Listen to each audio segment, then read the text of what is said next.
Good morning. So ఇక్కడ నేను geography subject deal చేయబోతా ఉన్నాను. ఈ జాగ్రఫీ సబ్జెక్ట్కి సంబంధించి కొన్ని విషయాలు మీతో చెప్తాను. చూడండి, మనకు మేజర్గా నోటిఫికేషన్స్ అనేటువంటివి ట్విన్ స్టేట్స్లో ఏ రాష్ట్రంలో తీసుకున్నా కూడా ఈ రెండు రాష్ట్రాల్లో SIPC నోటిఫికేషన్ ఒకటి పెద్ద నోటిఫికేషన్, రెండవది గ్రూప్స్ నోటిఫికేషన్. ఓకే, ఈ రెండు పెద్ద నోటిఫికేషన్. ఈ రెండిట్లో కూడా కామన్ గా ఒక పేపర్ ఉంటుంది. ఏంటది? జనరల్ స్టడీస్ అనేటువంటి పేపర్. ఆ జనరల్ స్టడీస్ అనేటువంటి పేపర్ లో అత్యంత కీ రోల్ ప్లే చేసేటువంటి ఈ సబ్జెక్టే జాగ్రఫీ. ఓకే, ఇప్పుడు జనరల్ స్టడీస్ పేపర్ కనుక 150 మార్క్స్ కి ఉంటే దాంట్లో 15 మార్క్స్ వస్తాయండి. ఇక్కడ నుంచి 15 మార్కులు వస్తాయి. అప్రాక్సిమేట్లీ 15 మార్కులు అంటే 10% వెయిటేజ్ ఉంటుంది జనరల్ స్టడీస్ పేపర్లో. ఓకే, SIPCకి అయితే వెయిటేజ్ మారుతుంది, 20% వరకు ఉంటుంది. SIPCలో ఎంత పర్సెంట్ ఉంటుంది? 20% వెయిటేజ్ ఉంటుంది SIPCలో. చాలా కీ రోల్ ప్లే చేస్తూ ఉంటుంది ఈ సబ్జెక్ట్. చలో, ఇక్కడ మనము ఈ జాగ్రఫీలో డిస్కస్ చేసే విధానం ఎట్లా ఉంటుంది అంటే, మనకు జాగ్రఫీలో 3 పార్ట్స్ ఉన్నాయి, మీ అందరికి తెలిసిందే. ఫస్ట్ వన్ వచ్చేసి world geography. Okay, Telangana SIPC నోటిఫికేషన్లో అయితే దాన్ని మనకు ఏం పేరుతో ఇచ్చిండు? Very good, principles of geography అనేటువంటి పేరుతో ఇవ్వడం జరిగింది. ఆ ప్రిన్సిపల్స్ ఆఫ్ జాగ్రఫీనే వరల్డ్ జాగ్రఫీ కాన్సెప్ట్స్ అన్ని కూడా. దెన్ ఏపీ వాళ్ళకు డైరెక్ట్గా వరల్డ్ జాగ్రఫీ ఉంది, దెన్ ఇండియన్ జాగ్రఫీ ఒకటి, తర్వాత రీజనల్ జాగ్రఫీస్. తెలంగాణ అయితే తెలంగాణ జాగ్రఫీ, ఏపీ అయితే ఏపీ జాగ్రఫీ ఉండడం జరిగింది. ఈ 3 పార్ట్స్ ఉండడం జరిగింది జాగ్రఫీలో. అయితే ఈ 3 పార్ట్స్ నేర్చుకునేటప్పుడు టోటల్గా ఫస్ట్ వరల్డ్ జాగ్రఫీ నేర్చుకుని ఆ తర్వాత ఇండియాలోకి వెళ్ళి మళ్ళీ మొదటి నుంచి ఒక్కొక్క చాప్టర్ తీసుకుంటూ మళ్ళీ ఇండియన్ జాగ్రఫీ కంప్లీట్ చేసి ఆ తర్వాత రీజనల్ జాగ్రఫీకి వెళ్ళి తెలంగాణ కానీ ఏపీ కానీ వాటన్నిటిని ఒక్కొక్కటి నేర్చుకుంటే ఏమవుతుందంటే మీకు ఆ ఇంటర్లింక్ అనేది దొరకదు. ఇంటర్లింక్ దొరకకపోతే ప్రాబ్లం ఏమైతే సార్ అంటే, ఇంటర్లింక్ లేకపోతే ఇప్పుడున్నటువంటి ప్రశ్నల సరళి మెకానిజం మొత్తం వరల్డ్ జాగ్రఫీ నుంచి తీసుకొని దాని application India and regional geography మీద తీసుకుంటున్నాడు. అర్థమైందా? మెకానిజం మొత్తం ఎక్కడి నుంచి తీసుకుంటున్నాడు? వరల్డ్ జాగ్రఫీ నుంచి. బాగా గుర్తుపెట్టుకోండి, మెకానిజం అంతా వరల్డ్ జాగ్రఫీ నుంచి తీసుకోవడం జరుగుతుంటుంది. కాబట్టి నేను ఇక్కడ ఏం చేస్తానంటే, వరల్డ్ జాగ్రఫీలో ఏదైనా టాపిక్ తీసుకుంటే, ఇప్పుడు ఫర్ ఎగ్జాంపుల్ పర్వతాలు, మౌంటైన్స్ అనేటువంటి టాపిక్ ఉంటే ప్రపంచవ్యాప్తంగా ఎక్కడెక్కడ ఏ రకమైనటువంటి పర్వతాలు ఉన్నాయో చెప్తూ వెంటనే ఇండియాలో ఉన్నటువంటి పర్వతాలు, తర్వాత రీజనల్ జాగ్రఫీలో ఉన్నటువంటి పర్వతాలు కనుక డిస్కస్ చేసినట్టయితే ఈజీగా మనకు మైండ్కి ఎక్కేటువంటి అవకాశం ఉంటుంది. సో నేనేమంటున్నా, పుస్తకాలు ఇంతింతలా పుస్తకాలు చదవడం వేస్ట్. సింపుల్గా మైండ్ మ్యాప్స్ తోని ఈజీగా మైండ్కి ఎక్కించుకుంటే వాడు ఎంత టిపికల్ క్వశ్చన్ ఇచ్చినా కూడా మనం ఈజీగా ఆన్సర్ చేయడానికి ఛాన్స్ ఉంటుంది. కాబట్టి ఆ పర్స్పెక్టివ్లో నేనేం చేసిన అంటే, ఈ జాగ్రఫీలో ఉన్నటువంటి కోర్ ఏరియాస్ మన వాస్తవంగా 2 కోర్ ఏరియాస్ ఉంటాయి. ఒకటి ఫిజియోగ్రఫీ, భూ స్వరూప శాస్త్రము అంటాం. అర్థమైందా? పర్వతాలు కావచ్చు, పీఠభూములు, మైదానాలు అనేటువంటి కాన్సెప్ట్స్ ఏవైతే ఉంటాయో అవన్నీ కూడా దేనికి సంబంధించినటువంటి? ఫిజియోగ్రఫీకి సంబంధించినటువంటి. రెండవ ఇంపార్టెంట్ చాప్టర్ వచ్చేసి క్లైమేటాలజీ, శీతోష్ణ స్థితి శాస్త్రము. ఈ రెండే మనకు కోర్ ఏరియాస్. ఈ రెండింటి నుంచే ఎక్కువ ప్రశ్నలు రావడానికి ఆస్కారం ఉంటుంది, గుర్తుపెట్టుకోండి. మిగిలిన అన్నింటిలో నుంచి 1 లేదా 2 ప్రశ్నలు రావడానికి మాత్రమే ఆస్కారం ఉంటుంది. దీంట్లో మాత్రం వెయిటేజ్ ఎక్కువగా ఉంటుంది 2 చాప్టర్స్ లో. సో ఈ 2 చాప్టర్స్ డీల్ చేసేటప్పుడు ఫస్ట్ ఫిజియోగ్రఫీ అనేటువంటి టాపిక్ తీసుకుంటే దాన్ని నేను 2 భాగాలుగా డివైడ్ చేసి ఇండియాతో కనెక్ట్ చేస్తూ వెళ్తాం. అర్థమైందా? 2 భాగాలుగా డివైడ్ చేసి ఇండియాతో కనెక్ట్ చేస్తూ వెళ్దాం. ఫస్ట్ థింగ్, ఫిజియోగ్రఫీ పార్ట్ 1 అనేటువంటి టాపిక్ ఈరోజు తీసుకుందాం. సరే, పార్ట్ 1లో మనం ఏం చేస్తాం, ఏమేమి టాపిక్స్ చూస్తాం అని అంటే, ఇక్కడ చూడండి, these are the topics. First one వచ్చేసి ఈ ఫిజియోగ్రఫీని కొన్ని జియోమార్ఫాలజీ కాన్సెప్ట్లతోని ఎక్స్ప్లెయిన్ చేస్తాను నేను. జియోమార్ఫాలజీ కాన్సెప్ట్లు అంటే భూమి ఉపరితలం పైన మనం చూస్తున్నటువంటి, ఇప్పుడు భూమి మీద మనం చూస్తున్నటువంటి పర్వతాలు ఉన్నాయి కదా, ఎగ్జాంపుల్ హిమాలయాలు తీసుకుంటే, ఆండెస్ పర్వతాలు తీసుకుంటే ఇవి ఎట్లా ఏర్పడ్డాయి. రెండవది మైదానాలు తీసుకుంటే నార్త్ ఇండియన్ ప్లెయిన్స్, ఉత్తర భారతదేశ మైదానాలు ఎట్లా ఏర్పడ్డాయి అనేటువంటి విషయాలు మనకు తెలియాలంటే అసలు వాటి వెనక ఉన్నటువంటి స్టోరీ తెలవాలి. మనకు అసలు ఎందుకు ఏర్పడతాయి అనేటువంటి విషయాలు తెలవాలి. ఈ విషయాలన్నీ కూడా ఎక్కడ ఉంటాయి సార్ అంటే, జియోమార్ఫాలజీ అనేటువంటి కాన్సెప్ట్స్ లో ఉంటాయి. మీకు ఇక్కడ చూడండి, ఫిజియోగ్రఫీ విత్ జియోమార్ఫాలజీ అనేటువంటి హెడ్డింగ్ తో నేను ఇవ్వడం జరిగింది. లెట్ us see దీంట్లో ఏం టాపిక్స్ ఈ రోజు కవర్ చేయబోతా ఉన్నాం అనేటువంటి విషయం చూస్తే, right. So first thing, shape of earth. భూమి ఎట్లా ఉంటుంది, భూమి యొక్క ఆకారం అనేటువంటి విషయము, దాని మీదనే మనకు ఒక 5-10 నిమిషాలు పడుతుంది భూమి యొక్క ఆకారం అనేటువంటి అంశం తెలియడానికే. దెన్ భూమి యొక్క అంతర్భాగం, భూమి లోపల. అర్థమైందా? ఇప్పుడు ఈ పర్వతాలు, పీఠభూములు, మైదానాలు, ఫర్ ఎగ్జాంపుల్ ఇది ఒక భూమి అనుకుందాం అనుకోండి. భూమి అనుకుంటే మనం చూస్తున్నటువంటి పర్వతాలు కానీ, పీఠభూములు కానీ, మైదానాలు కానీ ఎక్కడుంటాయి? భూమి లోపల ఉంటాయా, పైన ఉంటాయా? ఎక్కడుంటాయి? లోపలనా పైన? భూమి పైననే కదా. అన్నీ కూడా మనకి ఇక్కడే కనిపించడం జరుగుతుంటుంది. భూమి యొక్క ఉపరితలం పైనే కనిపించడం జరుగుతుంటుంది. సో ఈ ఉపరితలం పైన ఏర్పడ్డటువంటి ఈ పర్వతాలకు భూమి లోపల జరిగేటువంటి ప్రక్రియలు కారణమవుతాయి. అర్థమైందా? అవి ఏంటో చూడాలి. ఎక్కడ చూస్తాం అదంతా? Interior of earth. అసలు భూమి లోపల ఏముంటుందో తెలిస్తే అక్కడ ఏం జరుగుతుందో తెలుసుకోవచ్చు. ఫస్ట్ ఆఫ్ ఆల్ అక్కడ ఏముందో చూద్దాం. Then theories which supports geomorphology. ఇందాక నేను చెప్పినాను కదా, జియోమార్ఫాలజీ అంటే ఏంటి? మనకున్నటువంటి ఈ ఫార్మేషన్స్ ఏర్పడటానికి ఏం జరుగుతోంది అనేటువంటి విషయాలను రకరకాల శాస్త్రవేత్తలు రకరకాల సిద్ధాంతాల ద్వారా ప్రతిపాదించారు. అవి ఏం సిద్ధాంతాలు అనేటువంటి విషయము ఇక్కడ చూస్తాం. మీరందరూ వినే ఉంటారు, ఒక ఖండచలన సిద్ధాంతం గురించి వినుంటారు మీరంతా, లేదా పలక విరూపకార సిద్ధాంతం గురించి కూడా వినుంటారు. ఇంకా ఏమైనా సిద్ధాంతాలు ఉన్నాయా సార్ అంటే వాటి గురించి చూసేటువంటి ప్రయత్నం చేద్దాం. దెన్ ఓకే, నెక్స్ట్ టాపిక్ వచ్చి మూవ్మెంట్స్ ఆఫ్ ఎర్త్. భూమి యొక్క కదలికలు. గుర్తుపెట్టుకోవాలి, ఇది భూమి అనేటువంటిది ఎట్లా కదులుతోంది. ఈ కదలిక ఓన్లీ ఇంటర్నల్ గా ఉన్నటువంటి కదలిక గురించే చూస్తాం మనం. భూమి లోపల ఎట్లా కదులుతోంది అనేటువంటి విషయాన్ని మాత్రమే చూస్తాం. పైన ఏం జరుగుతుంది అనేటువంటి విషయాన్ని మాత్రం చూడం. ఏ టాపిక్ లో? భూమి యొక్క కదలికలు అనేటువంటి టాపిక్ లో. Then earthquakes. ఈ కదలికలే భూకంపాలు రావడానికి కారణమవుతాయి. ఎట్లా కారణమవుతాయి, అసలు భూకంపాలు అంటే ఏంటి అనేటువంటి విషయం ఇందులో నేర్చుకుంటాం. దెన్ సేమ్ కాన్సెప్ట్, ఈ భూమి కదలికల వల్లనే మనకు అగ్నిపర్వత ఉద్భేదనం కూడా జరుగుతుంటుంది. దెన్ సునామీలు ఏర్పడేటువంటి అవకాశం ఉంటుంది. ఇంకొక స్పెషల్ ఇంపార్టెంట్ చాప్టర్ ఉంటుంది ఇక్కడ, శిలలు అనేటువంటి చాప్టర్. దీంట్లో ఏం చూస్తాం సార్ శిలల్లో అంటే, ఈ భూమి లోపల ఏముందో చూసేటప్పుడు అందులో మనకు కనిపించేటువంటి ముఖ్యమైనటువంటి పార్ట్ ఇగో ఈ శిలలు, రాక్స్ అనేటువంటి కనిపిస్తాయి. ఏ టైప్ ఆఫ్ రాక్స్ ఉంటాయి, అవి ఎట్లా ఏర్పడతాయి అనేటువంటి విషయాన్ని ఇక్కడ డిస్కస్ చేద్దాం. These are the 8 important topics we are going to deal. Okay, then let us go to directly the first thing, భూమి ఆకారం. భూమి యొక్క ఆకారం ఎట్లా ఉంటుంది? The shape of earth. చెప్పండి, ఐడియా ఉందా మీకేమన్నా? భూమి యొక్క ఆకారం ఏంటి? మనం వినే ఉంటాం, చిన్నప్పటి నుంచి వింటున్నాం కదా. ఏంటది? అంతేనా? గోళాకారం వినే ఉంటాం కదా.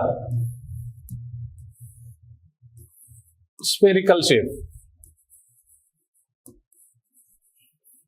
Spherical shape.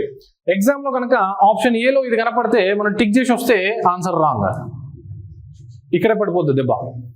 Earth is not a perfect sphere. పూర్తిగా గోళం కాదు భూమి అనేటువంటిది. బాగా గుర్తుపెట్టుకోవాలి, భూమి అనేటువంటిది పూర్తిగా గోళం కాదు. సార్ మరి ఏ ఆకారం ఉంటుంది సార్? చూడడానికి గోళాకారంలో కనిపిస్తుంది కదా అంటే, ఒకసారి చూద్దాం. దీనికి సంబంధించి ఒక చిన్న కాన్సెప్ట్ చెప్తాను చూడండి. మనం ఇప్పుడు చూస్తున్నటువంటి విశ్వం, యూనివర్స్. యూనివర్స్ అంటే ఏమేమి ఉంటాయండి? మనం చూస్తున్నటువంటి గ్రహాలు కావచ్చు, గ్రహ శకలాలు కావచ్చు, లేదా సూర్యుడు కావచ్చు, ఈ గెలాక్సీస్ అన్నీ కూడా అన్నీ కలిపి ఇప్పుడు మనం ఏవైతే ఇండివిజువల్ గా చదువుతున్నామో అవన్నీ కూడా కలిపి ఒకే ముద్దలాగా ఉన్నాయి. ఒకటే ముద్ద. అర్థమైందా? ఒక టినీ బాల్ లాగా ఉండడం జరిగింది.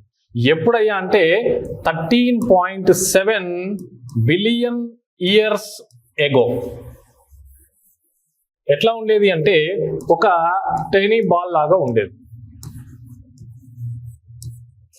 ఈ విషయాన్ని మనకి ఎవరు చెప్తున్నారయ్యా అంటే, ఇట్లా ఉండేది అనేటువంటి విషయాన్ని మనకి ఎవరు చెప్తున్నారంటే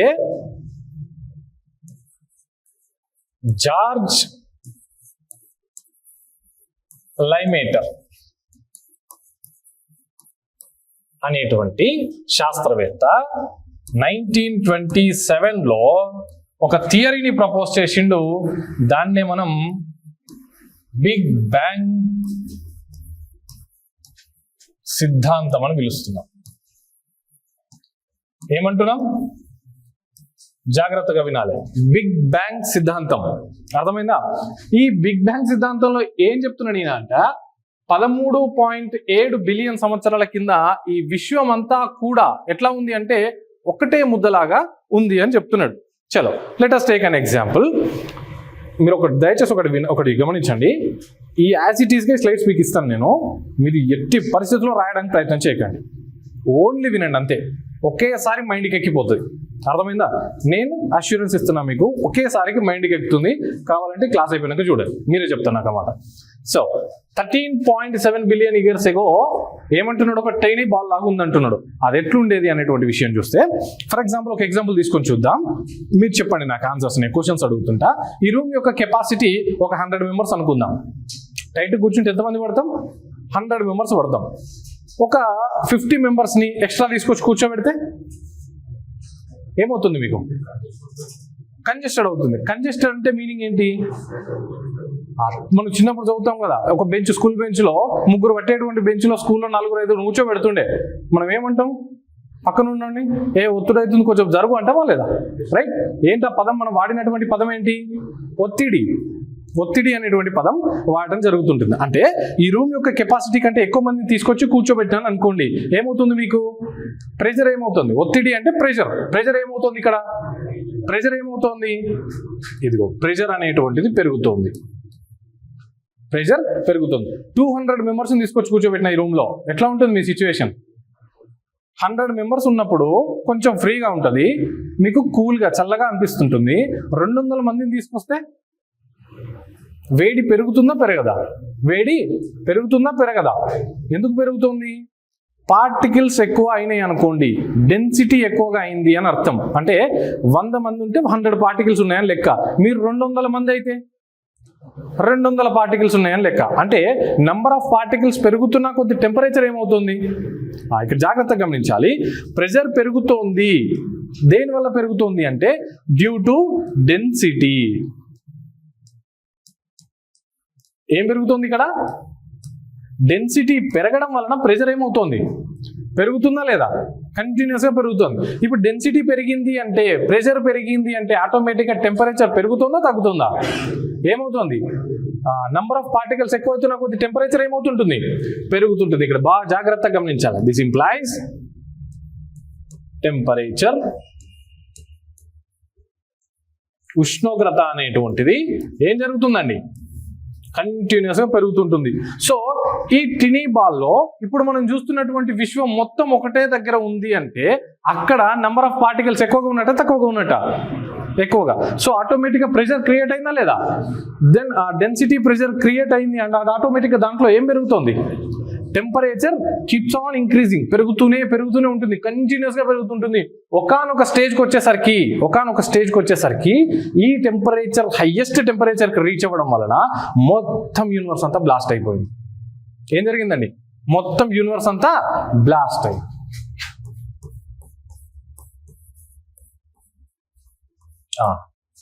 సో ఇదే ఇక్కడ చూస్తున్నాం. ఇప్పుడు ఇది ఫస్ట్ ఒక టీనీ బాల్. ఎప్పుడు? ఇగో ఈ టైం కన్నా ముందు, 13.7 బిలియన్ ఇయర్స్ ఎగో కంటే ముందు. ఇందులో ప్రెషర్ ఎక్కువగా ఉంది, టెంపరేచర్ ఏమైంది? ఎక్కువగా ఉంది. జాగ్రత్తగా గమనించాలి. టెంపరేచర్ పెరిగితే ప్రెషర్ తగ్గుతుందండి, కానీ ప్రెషర్ పెరిగితే టెంపరేచర్ పెరుగుతుంది. ఇది ఒక డిఫరెంట్ కాన్సెప్ట్, బాగా గుర్తుపెట్టుకోవాలా. ప్రెషర్ పెరిగింది, నెంబర్ ఆఫ్ పార్టికల్స్ పెరిగినాయి అంటే టెంపరేచర్ పెరుగుతుంటుంది. మరి టెంపరేచర్ పెరిగితే ఏం జరుగుతుంది సార్ అంటే ప్రెషర్ తగ్గుతుంది. అది క్లైమేటాలజీలో చూసుకుందాం దానికి సంబంధించి. సో ఇక్కడ మటుకు మీరు ఏం గుర్తుపెట్టుకోవాలి? ప్రెషర్ పెరిగింది అంటే టెంపరేచర్ పెరుగుతోంది అని అర్థం. ఇప్పుడు టెంపరేచర్ పెరిగింది కాబట్టి ఇట్లా ఉన్నటువంటి టినీ బాల్ కాస్త ఇదిగోండి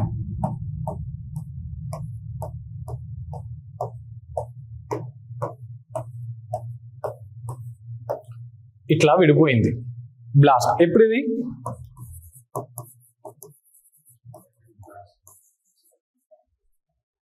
అర్థమైందా? ఈ బ్లాస్ట్ వచ్చింది. ఇప్పుడు అన్ని బయటకు వెళ్ళిపోయినాయి. అన్నీ కూడా విడిపోయినాయి. ఒకేసారి సడన్ గా మీకు డోర్స్ ఓపెన్ చేస్తే మీరు బయటకు పోయారు, మీరు ఎట్లా ఫీల్ అవుతారు? బాగా రిలాక్స్డ్ గా ఫీల్ అవుతారా? చల్లగా అనిపిస్తుంటుందా లేదా? దెన్ ఇక్కడ వీటి సిచ్యువేషన్ ఏంటి మరి? ఇవి కూడా చల్లగా అవుతాయా లేదా? అంతేనా? సో ఇది ఎక్స్పాండ్ అవుతూ కూల్ అవుతూ ఉంటాయి, ఎక్స్పాండ్ అవుతూ కూల్ అవుతూ ఉంటాయి. అంటే ఇవి ఇంకా చల్లబడుతూనే ఉన్నాయి అని అర్థం. ఇప్పటికీ కూడా ఇదే ప్రక్రియ కొనసాగుతోంది, గుర్తుపెట్టుకోవాలి. దెన్ ఇందులో చూడండి, కొన్ని హెవియర్ ఆబ్జెక్ట్స్ ఉంటాయి, కొన్ని లైటర్ ఆబ్జెక్ట్స్ ఉంటాయి. అంటే చిన్నవి ఉంటాయి, పెద్దగా ఉంటాయి. పెద్దగా ఉన్నటువంటి ఆబ్జెక్ట్స్ ఏవైతే ఉన్నాయో ఈ లైటర్ పార్టికల్స్ ని తమ వైపు అట్రాక్ట్ చేయడం జరిగింది due to gravitational force. So earth కూడా ఇట్లనే తన చుట్టూ ఉన్నటువంటి లైటర్ ఆబ్జెక్ట్స్ అన్నిటిని ఏం చేసిందండి? తన వైపు లాక్కోవడం జరిగింది. సో ఇట్లా మనకు ఫార్మేషన్ ఆఫ్ ఎర్త్ అనేటువంటిది జరిగింది. అన్నీ కూడా తన చుట్టూ ఉన్నటువంటి లైటర్ ఆబ్జెక్ట్స్ ఏం చేసింది? అది తన వైపు లాక్కోవడం జరిగింది. ఇక్కడ చూడండి, ఇప్పుడు భూమి యొక్క ఆకారం చూడండి, ఎగ్జాక్ట్ గా ఒక రౌండ్ లాగా విడిపోయిందా? లేదు కదా. అన్ని ముక్కలు అన్ని వచ్చి ఒక దగ్గర చేరినప్పుడు భూమి యొక్క ఆకారం ఎగ్జాక్ట్ గా స్పెరికల్ షేప్ ఉండే ఛాన్స్ ఉందా? లేదు కదా. సో ఇట్లా ఏర్పడినటువంటి భూమికి రెండు ప్రాపర్టీస్ ఉంటాయి. ఏంటంటే ఫస్ట్ థింగ్,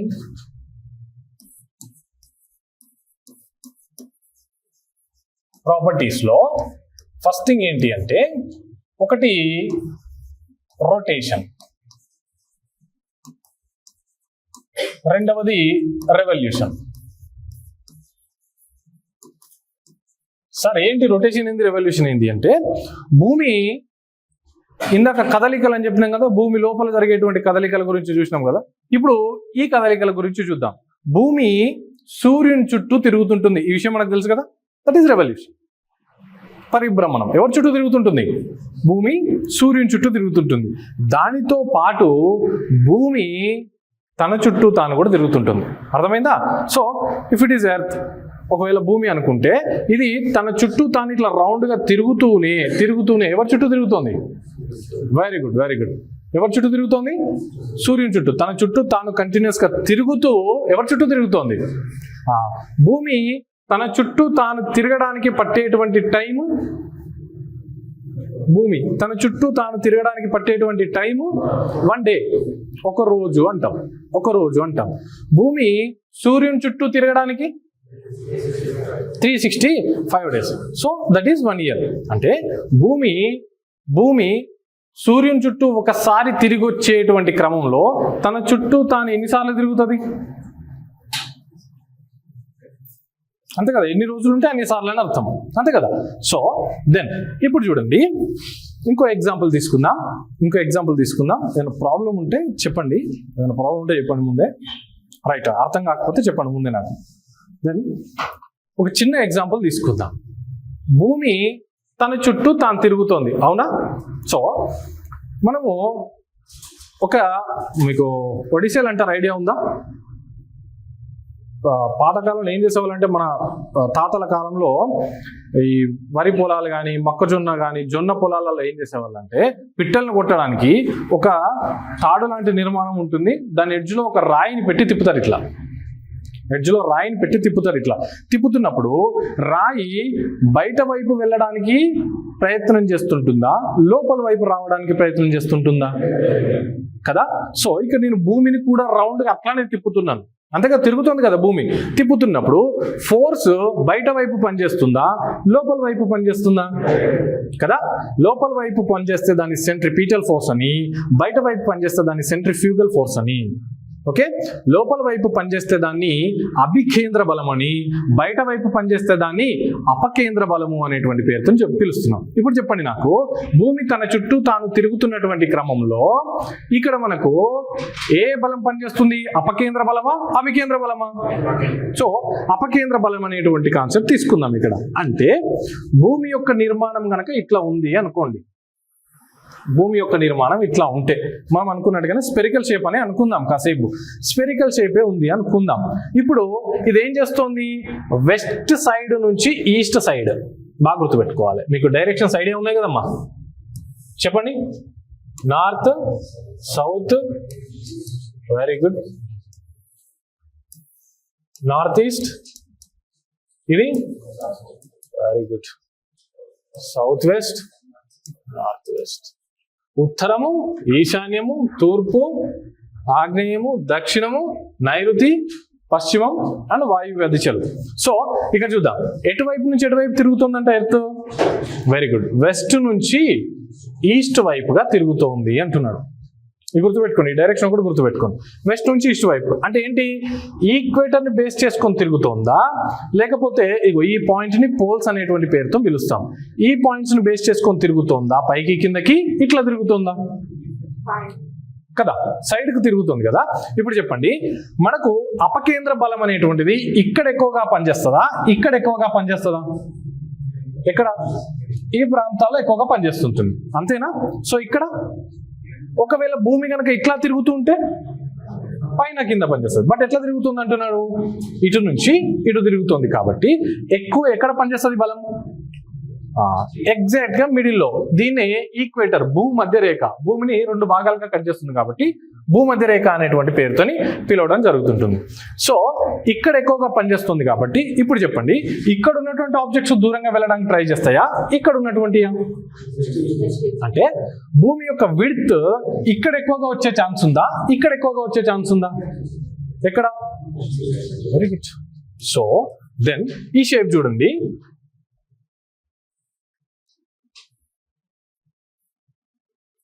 ఇట్లా వచ్చే ఛాన్స్ ఉందా?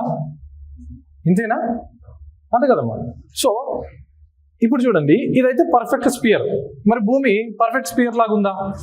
లేదు. ఎట్లా ఉంది భూమి అంటే, ఏవైతే ధృవాలు ఉన్నాయో, ఇది ఉత్తర ధ్రువం, ఇది దక్షిణ ధ్రువం, ఈ ధృవాల దగ్గర కొంచెం నొక్కబడినట్టుగా ఎట్లా నొక్కబడినట్టుగా. మనం అందరం యాపిల్ చూస్తాం కదా, యాపిల్ కానీ ఆరెంజ్ కానీ ఎట్లా ఉంటాయి? ఈ రెండు పైన కొంచెం దగ్గరకు వచ్చినట్టుగా, సెంటర్లో దూరం వెళ్ళినట్టుగా ఉంటాయి. సో ఇక్కడ ఈ బల్జ్ ఎక్కడ వచ్చింది? ఈక్వేటర్ దగ్గర ఈ బల్జ్ వచ్చింది. ఈ బల్జ్ మనం పిలిచేటువంటి పేరు, ఈ బల్జ్ని జియోయిడల్ బల్జ్. దీని ఏమంటాం?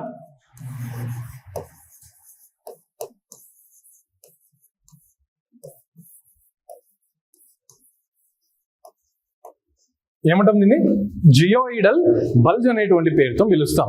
సో ఈ జియోయిడల్ బల్జ్ వలన ఈక్వేటర్ దగ్గర వెడల్పుగా ఉంది కాబట్టి భూమి యొక్క ఆకారాన్ని మనం పిలిచేటువంటి పేరు, ఎప్పుడు ఎగ్జామ్లో వచ్చినా మనం పెట్టాల్సినటువంటి ఆన్సర్ ఏంటి అంటే ఏ ఆకారంలో ఉందండి? Very good.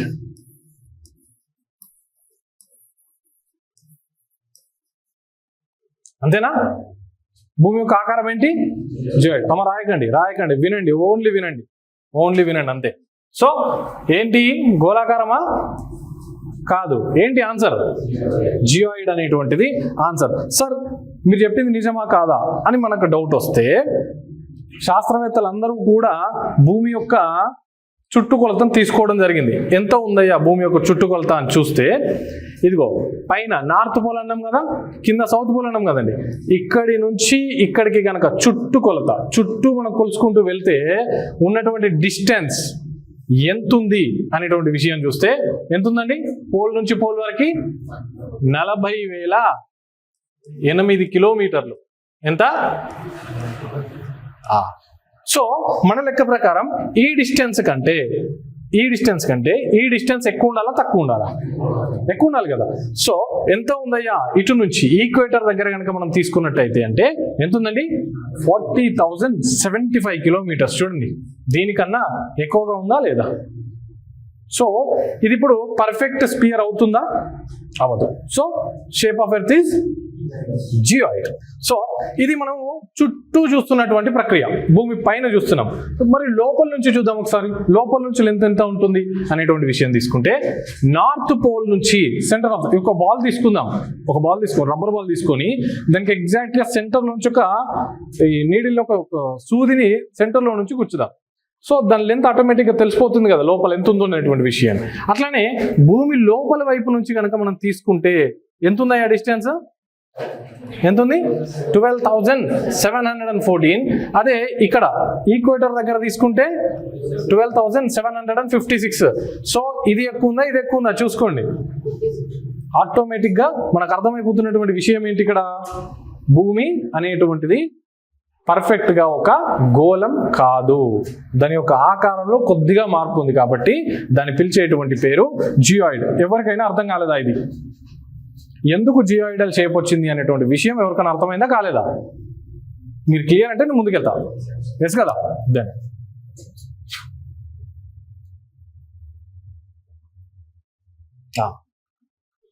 First next topic తీసుకుందాం. Interior of earth. భూమి లోపల ఏముంటుంది అనేటువంటి విషయాన్ని చూద్దాం. అర్థమైందా? భూమి పైన ఏముంటుంది అనేటువంటి విషయం తెలవాలి అంటే ఏం చెప్పినా ముందు భూమి లోపల ఏముంటుంది అనేటువంటి విషయాన్ని మనం తెలుసుకుంటేనే మనకు క్లియర్గా అర్థమవుతుంది పైన ఉన్నటువంటి నిర్మాణాలు ఏమున్నాయి అనేటువంటి విషయం. సో ఫస్ట్ థింగ్, ఈ భూమి యొక్క అంతర్భాగం, మరి భూమి లోపలికి తెలుసుకోవాలంటే, భూమి లోపల ఏముందో తెలుసుకోవాలంటే ఎట్లా తెలుసుకుంటాం సార్? భూమి లోపల తెలుసుకున్నట్టు ఏం చేయాలా? తవ్వాలి, అంతేనా? ఆ తవ్వకాలంలోనే మనకు బయటపడ్డది సింధు నాగరికత అంతా కూడా. ఏం చేస్తున్నాం? భూమిని తవ్వుతూ వెళ్తున్నాం లోపలికి కదా. సో భూమి యొక్క మనం ఇందాక చూసినాం,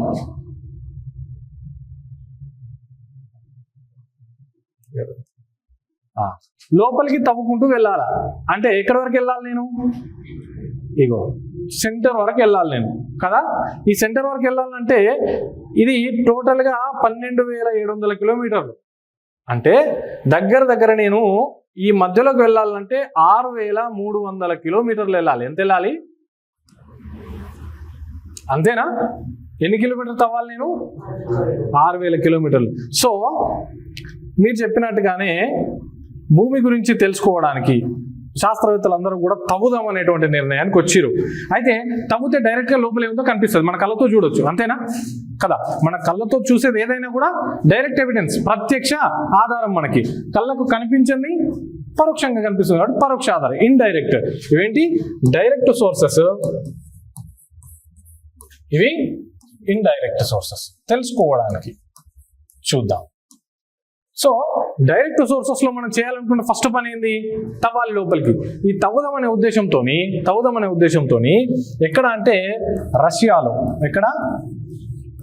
రష్యాలో మనకు కోలా అనే ఒక పీఠభూమి ప్రాంతం ఉంటుంది, ప్లాట్యూ రీజియన్. కోలా పీఠభూమి.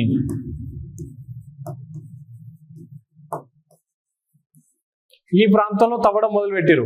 మీరు గెస్ చేయగలరా ఎంత దూరం వెళ్ళి ఉంటారో వాళ్ళు లోపలికి? గెస్ చేయగలరా?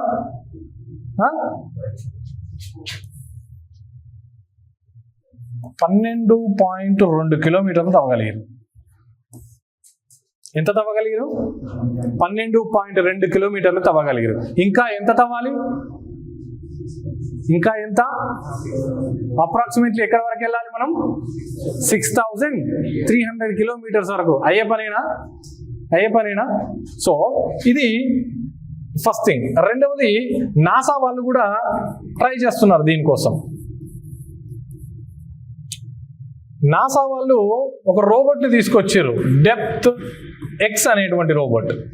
ఏంటిది? డెప్త్ ఎక్స్ అనేటువంటి ఒక రోబోట్ని తీసుకొచ్చి వాళ్ళు కూడా ఏం చేస్తున్నారు? తవ్వడానికి ప్రయత్నం చేస్తున్నారు. ఏవి అయ్యే పనులా కనిపించట్లేదు. ఎంత?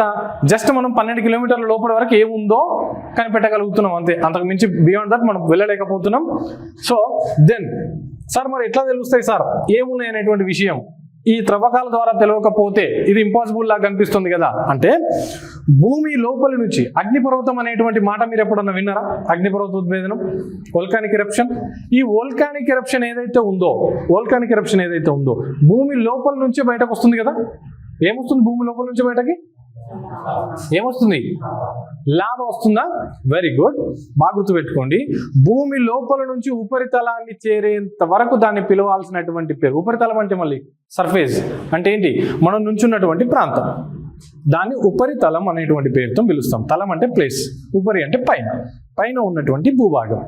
ఈ సర్ఫేస్ చేరేంత సేపు మనం దాన్ని పిలవాల్సిన పేరు మ్యాగ్మా. ఏమని పిలవాలి?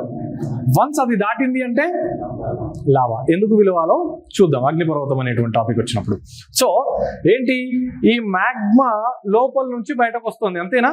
సో మ్యాగ్మా బయటకు వస్తుంది అంటే లోపల ఉన్నటువంటి మెటీరియల్ అంతా బయటకు వస్తుందనే కదా అర్థం. సో దాని నుంచి మనం లోపల ఏముందనేటువంటి విషయాన్ని తెలుసుకోవచ్చా లేదా సార్? మరి ఈ అగ్నిపర్వత ఉద్భేదనం ఎంత లోపల నుంచి జరగవచ్చు సార్? ఎన్ని కిలోమీటర్ల లోపల నుంచి? 6300 కిలోమీటర్ల లోపల నుంచి బయటకు వస్తాయా సార్? రాదండి. అప్రాక్సిమేట్గా మనకు 700 కిలోమీటర్లు, ఎంత, ఇంతకన్నా ఎక్కువ లోతు నుంచి మనకు అగ్నిపర్వత ఉద్భేదనం జరిగే ఛాన్స్ లేదు. మాక్సిమం ఇంతవరకే జరగవచ్చు. ఇంత లోపల నుంచి మెటీరియల్ బయటకు వస్తుంది. ఇంకా ఎంత వెళ్ళాలి మనం? ఇంకా ఎంత వెళ్ళాలి? ఉందా ఇంకా డిస్టెన్స్ ఉందా? వెళ్ళాల్సింది ఉందా? సో దీంతో కూడా అయ్యే పనిలాగా ఉందా? లేదు. సో ఈ అగ్నిపర్వత ఉద్భేదనం జరిగినప్పుడు ఏమొస్తుంది బయటకని చెప్పినాం? ఏమొస్తుంది? మ్యాగ్మా బయటకు వచ్చి లావాగా మారుతుంది అని చెప్పినాం. ఈ లావా వేడిగా ఉంటుందా చల్లగా ఉంటుందా?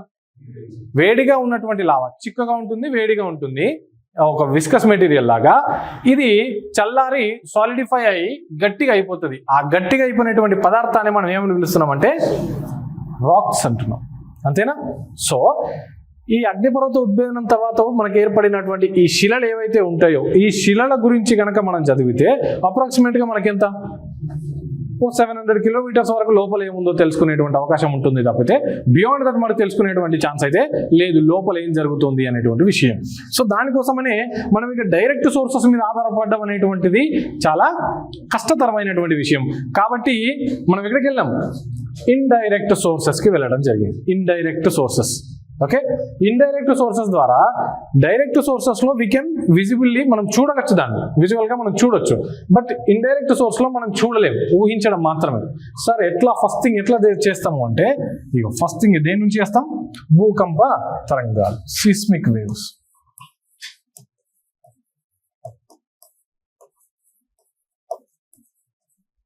సార్ ఏం సార్ భూకంప తరంగాలతో ఎట్లా తెలుసుకుంటాం సార్ లోపల ఉన్నదనేటువంటి విషయం చూద్దాం ఒకసారి. భూకంప తరంగాలు అనేటువంటివి ముఖ్యంగా మేజర్గా 2 ఉంటాయి మనకు. ఏం తరంగాలు అంటే, ఇంకా ఉంటాయి రకాలు, వాటి గురించి తర్వాత చూద్దాం. ఒకటి పి తరంగాలు, ఇంకొకటి ఎస్ తరంగాలు. P waves, yes waves. ఈ పి వేవ్ యొక్క క్యారెక్టరిస్టిక్స్ ఏంటి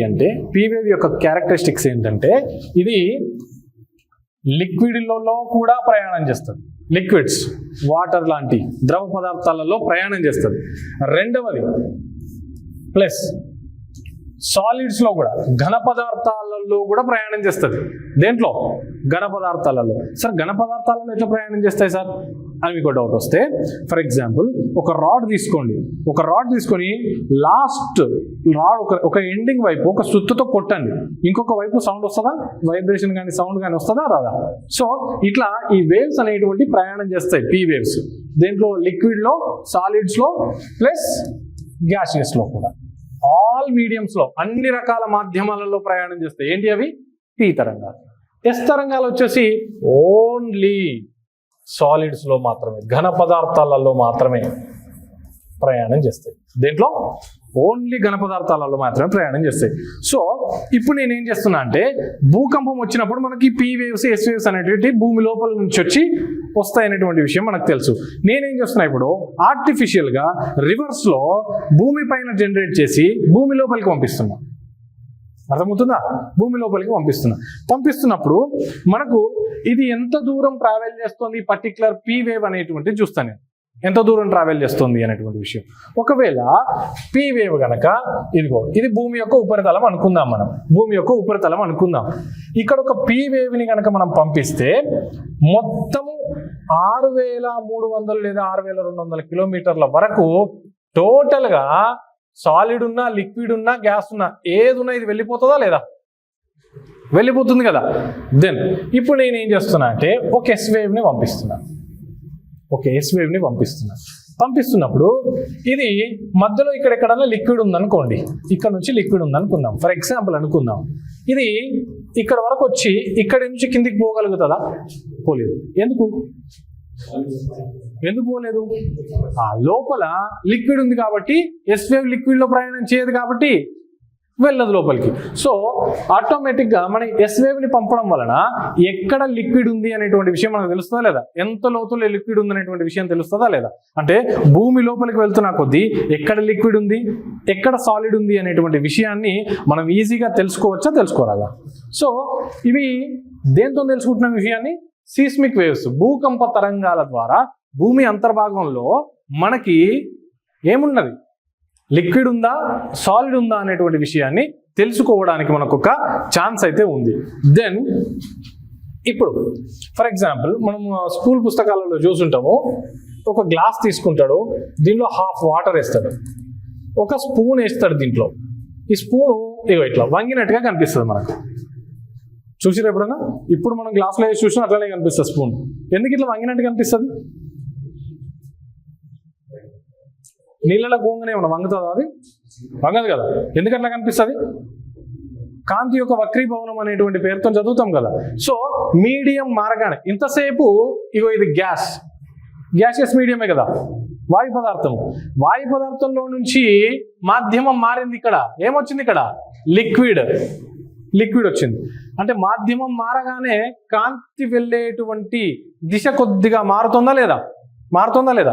సో ఇక్కడ నేనేమంటున్నా, పీ వేవ్ని నేను పంపిస్తున్నా లోపలికి. నాకు ఒకవేళ ఒక ప్రాంతం వరకు లిక్విడ్, ఒక ప్రాంతం వరకు గ్యాస్ ఉంటే, సార్ బియాండ్ లిక్విడ్ నేను తెలుసుకోలేను ఎస్ వేవ్తో. మరి దాని కిందేముందో తెలుసుకోవాలంటే ఇది ఎంతవరకు వంగి ప్రయాణం చేస్తోంది అనేటువంటి విషయాన్ని కనుక నేను తెలుసుకోగలిగితే ఆటోమేటిక్గా లోపల ఎక్కడ గ్యాస్ ఉంది, ఎక్కడ లిక్విడ్ ఉంది, ఎన్ని కిలోమీటర్ల నుంచి ఎన్ని కిలోమీటర్ల రేంజ్ వరకు నాకు లిక్విడ్ కానీ గ్యాస్ కానీ ఉన్నాయి అనేటువంటి విషయాన్ని నేను పసిగట్టవచ్చా లేదా, తెలుసుకోవచ్చా లేదా? క్లియర్ కదా. సో ఇంటీరియర్ ఆఫ్ ఎర్త్ గురించి చదవడానికి మెయిన్ సోర్స్గా మనం ఉపయోగిస్తుంది ఏంటి అంటే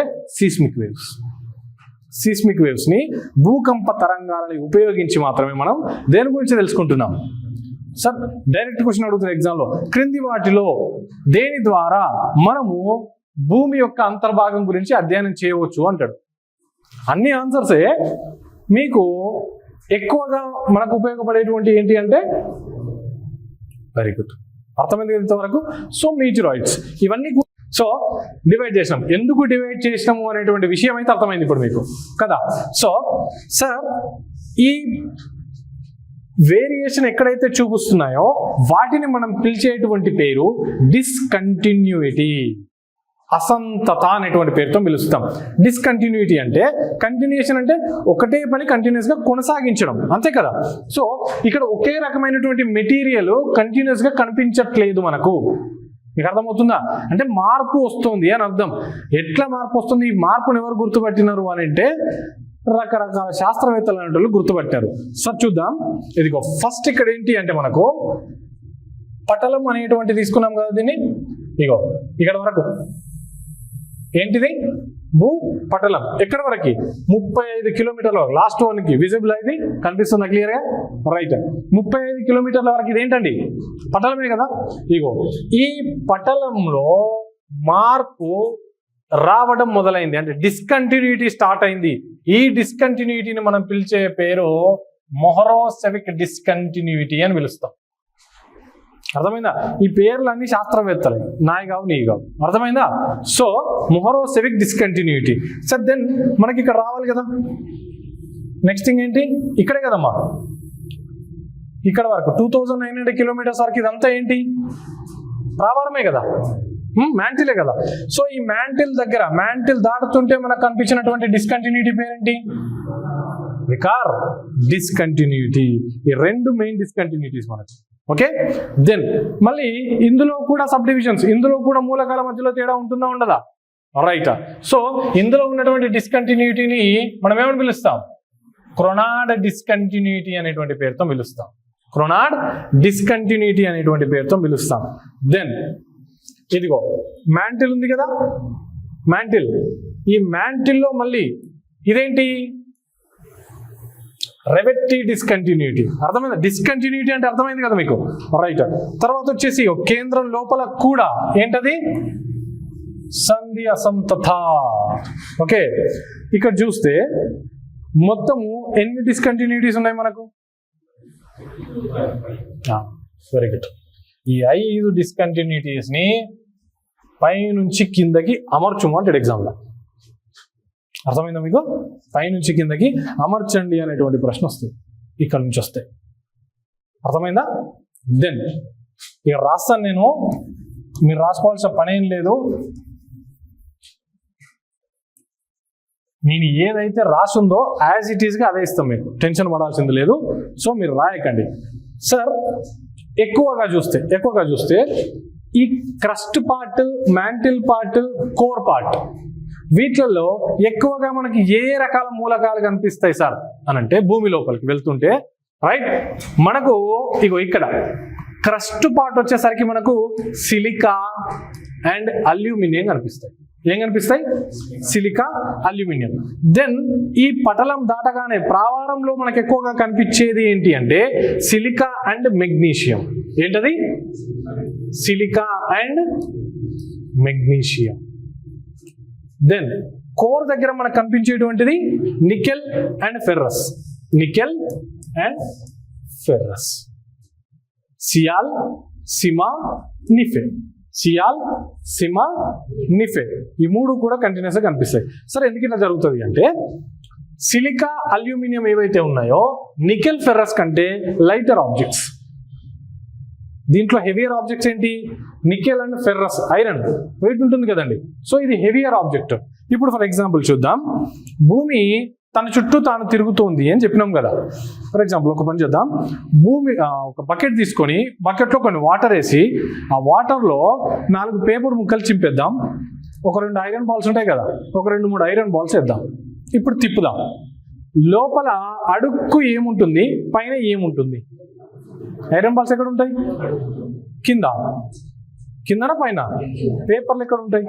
అంటే భూమి తిరుగుతున్నటువంటి క్రమంలో భూమి లోపలి వైపు హెవియర్ ఆబ్జెక్ట్స్ వెళ్తూ పైన వైపు లైటర్ ఆబ్జెక్ట్స్ అనేటువంటి ఉండడం జరిగింది. క్లియరా? సో హెవియర్ మెటల్స్ అన్నీ కూడా ఎక్కడ డిపాజిట్ అయ్యి ఉండేటువంటి ఛాన్స్ ఉంది? సెంటర్ ఆఫ్ ద ఎర్త్ దగ్గర. లైటర్ ఆబ్జెక్ట్స్ అన్ని కూడా లేదా లైటర్ ఎలిమెంట్స్ అన్ని కూడా ఎక్కడ? మీడియం అయితే మధ్యలో ఉండేటువంటి ఛాన్స్ ఉంది. సో దీన్ని బేస్ చేసుకొని మనం పెట్టేటువంటి పేరెంట్ ఇది. ఏమేమి ఉంటాయి అంటున్నాం? అబండెంట్ గా మనకు కనిపించేది ఏం కనిపిస్తుంది అంటే సియాల్, సిమా అండ్ నిఫే అనేటువంటి మనకు ఎక్కువగా కనిపించడం జరుగుతుంటుంది ఒక్కొక్క దాంట్లో. అర్థమైందా? వీటిని కూడా ఈ 3 ఇస్తాడు. మ్యాచ్ ద ఫాలోయింగ్ లో ఆ 3 ఇస్తాడు. అర్థమైందా మీకు? ఒక వైపున ఈ 3 ఇస్తాడు, పటలం, ప్రావారం, కేంద్రం. ఇటువైపున సియాల్, సిమా, నిఫే ఇస్తాడు. మ్యాచ్ ద ఫాలోయింగ్ లో అడుగుతాడు. సింపుల్. ఓకేనా? రైట్. దెన్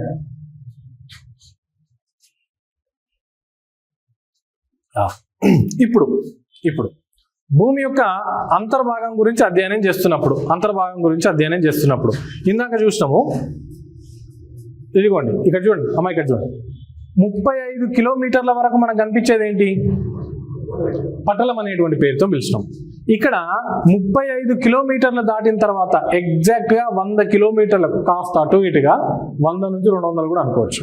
ఈ 100 కిలోమీటర్ల దగ్గర నుంచి 600 కిలోమీటర్ల మధ్య, 100 భూమి లోపలికి వెళ్తుంటే 100 కిలోమీటర్ల నుంచి 600 కిలోమీటర్ల లోపలి వరకు కూడా మనకు ఒక లిక్విడ్ కనిపించింది. అర్థమైందా? 100 కిలోమీటర్ల నుంచి 600 కిలోమీటర్ల వరకు మనకి ఏం కనిపించింది? లిక్విడ్ అనేది కనిపించింది. ఈ లిక్విడ్ నే మనం పిలిచేటువంటి పేరు మ్యాగ్మా. ఏమంటున్నాం? మ్యాగ్మా. రైట్.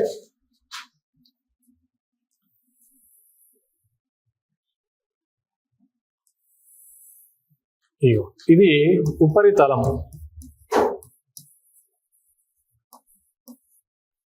సర్ఫేస్. ఇక్కడి నుంచి 100 కిలోమీటర్ల లోతుకు వెళ్ళాం. అక్కడి నుంచి కూడా 600 కిలోమీటర్ల లోతు వరకు వెళ్ళాం.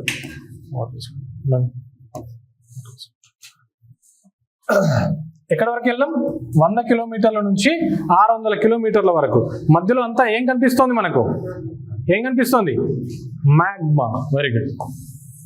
ఇదంతా కూడా లిక్విడ్. ఏమన్నాం దీన్ని?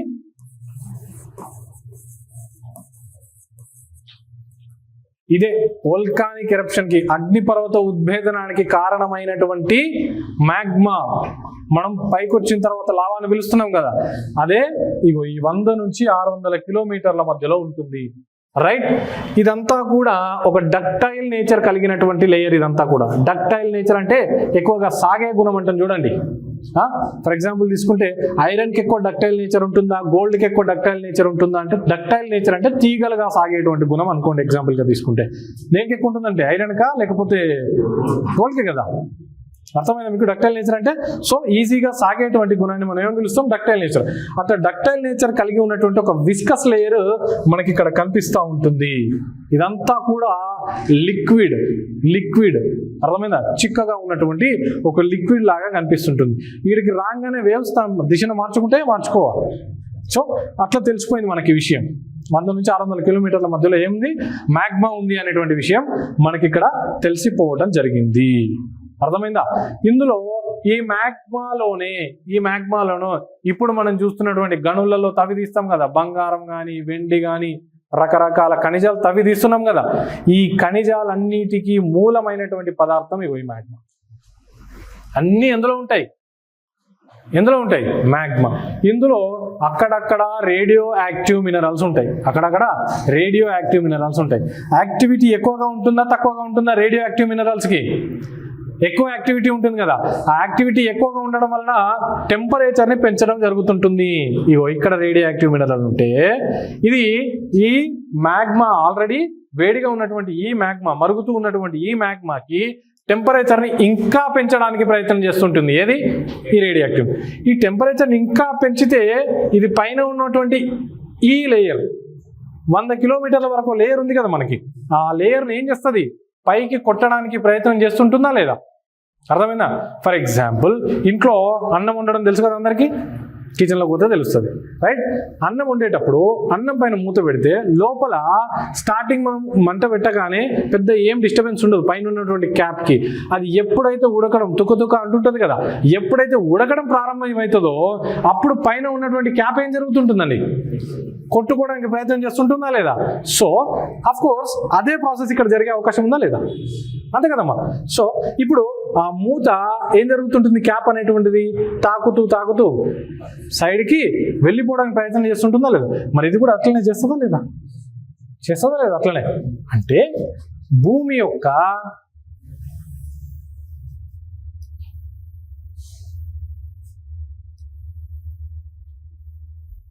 ఇది మ్యాగ్మా లేయర్ అనుకుందాం.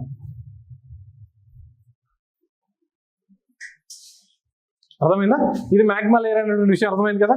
ఇప్పుడు ఈ మ్యాగ్మా లేయర్ అంతా కూడా రేడియో యాక్టివ్ మినరల్స్ వల్ల ఉత్తేజితమైతే, యాక్టివేట్ అయితే పైన ఉన్నటువంటి ఈ లేయర్ని జరపడానికి ప్రయత్నం చేస్తాయా చేయవా? అంటే ఈ పైన ఉన్నటువంటి ఈ లేయర్ కాస్త అటు ఇటు కదులుతూ ఉంటుందా ఉండదా? అర్థమైందా? అటు ఇటు కదులుతూ ఉంటుందా ఉండదా? ఈ విషయాన్ని గుర్తుపెట్టుకోండి. ఇదే కదలికలకు కారణం. ఇందాక భూమి లోపల కదలికలు వస్తాయని చెప్పినా నేను. మనం స్టార్టింగ్ చూసినాం, భూమి తన చుట్టూ తాను తిరుగుతూ సూర్యుని చుట్టూ తిరగడం అదొక రకమైనటువంటి కదలిక. ఇది ఏ రకమైన కదలిక? భూమి అంతర్భాగంలో జరిగేటువంటి కదలిక ఇది. ఈ కదలికల వలనే భూమి పైన ఉన్నటువంటి పర్వతాలు అనేటువంటి కాన్సెప్ట్, పీఠభూములు అనేటువంటి కాన్సెప్ట్, ఇవన్నీ కూడా మనం చూడటం జరుగుతుంటుంది. అగ్నిపర్వత ఉద్భేదనం కూడా, భూకంపాలు కూడా, ఇవన్నీ కూడా మనకు రావటానికి ఏది కారణం? ఈ లోపల ఉన్నటువంటి మ్యాగ్మా. ఈ మ్యాగ్మా ఉన్నటువంటి ఈ లేయర్ని మనం పిలిచేటువంటి పేరు ఎస్థనోస్పియర్. ఏమంటాం? ఎస్థనోస్పియర్. ఇదే ఈ 100 నుంచి 600 మధ్యలో ఉంది కదా, దాన్నే మనం పిలిచేటువంటి పేరేంటి? ఎస్థనోస్పియర్. ప్రతి బల రహిత మండలం అని తెలుగులో పిలుస్తాం. గుర్తుపెట్టుకోండి, ఇంగ్లీష్లో ట్రాన్స్లేషన్ చేసేటప్పుడు ఎస్థనోస్పియర్ అని ఇస్తాడు ఇంగ్లీష్ పేపర్లో కూడా. సో ఎస్థనోస్పియర్ ఏదైతే ఉందో, ఎస్థనోస్పియర్ ఎక్కడ ఉంటుంది అంటే ఏం చెప్తారు?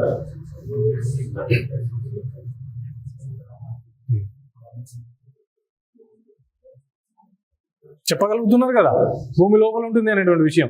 సో ఒకటికి 2 సార్లు చదివితే అది 100 నుంచి 600 కిలోమీటర్ల మధ్యలో ఉంది అనేటువంటి విషయం మనకు క్లియర్ కట్గా ఐడియా వస్తుంది, గుర్తుపెట్టుకోండి. దెన్ ఇక్కడ చూస్తే సార్ ఇప్పుడు లోపల ఉన్నంత ఏంటి, మళ్ళీ మ్యాంటిల్ అండ్ కోర్, అర్థమైందా?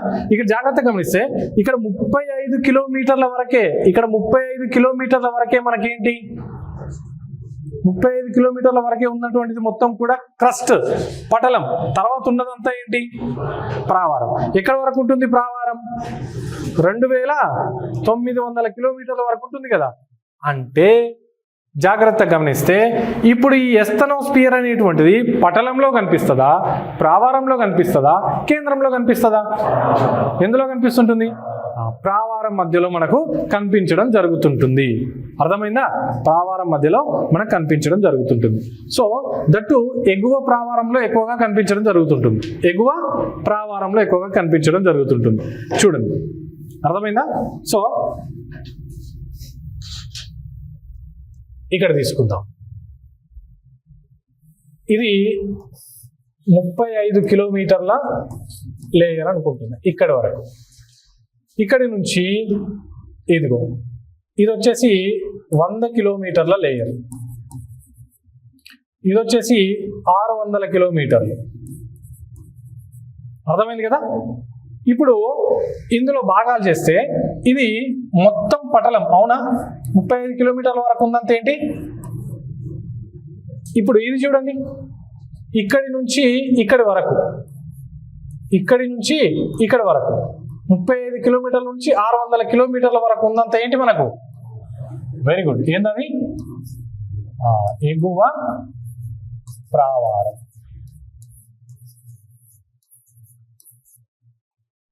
అర్థమైందా? ఎగువ ప్రావారం.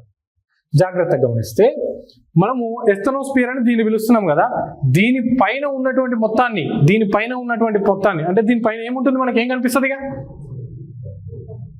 దీనిపైన ఏం కనిపిస్తుంది? ఎస్తనోస్పియర్ పైన ఏం కనిపిస్తుంది? పటలం ఒకటే కనిపిస్తుందా? పటలం ఒకటే కనిపిస్తుందా?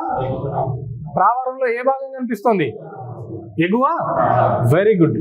ఈ పటలాన్ని ప్లస్ ఎగువ ప్రావారాన్ని రెండింటిని కలిపి మనం పిలిచేటువంటి పేరు శిలావరణం. ఏమంటాం? శిలావరణం అంటే మీనింగ్ ఏంటి? భూ పటలం ప్లస్ ఏంటండి, ఎగువ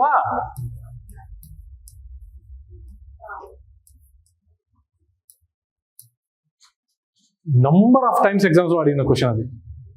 శిలావరణము దేనిచే నిర్మితమైంది? ఏంటది? లిథోస్పియర్ కన్సిస్ట్స్ ఆఫ్, ఏముంటాయి లిథోస్పియర్లో అని అడుగుతాడు. ఏంటది? పటలం. నెక్స్ట్ ఎగువ ప్రావారం మాత్రమే, దిగువ ప్రావారం కాదు. ఇంకా దిగువ ప్రావారం దీని కింద ఉండిపోతుంది కదా.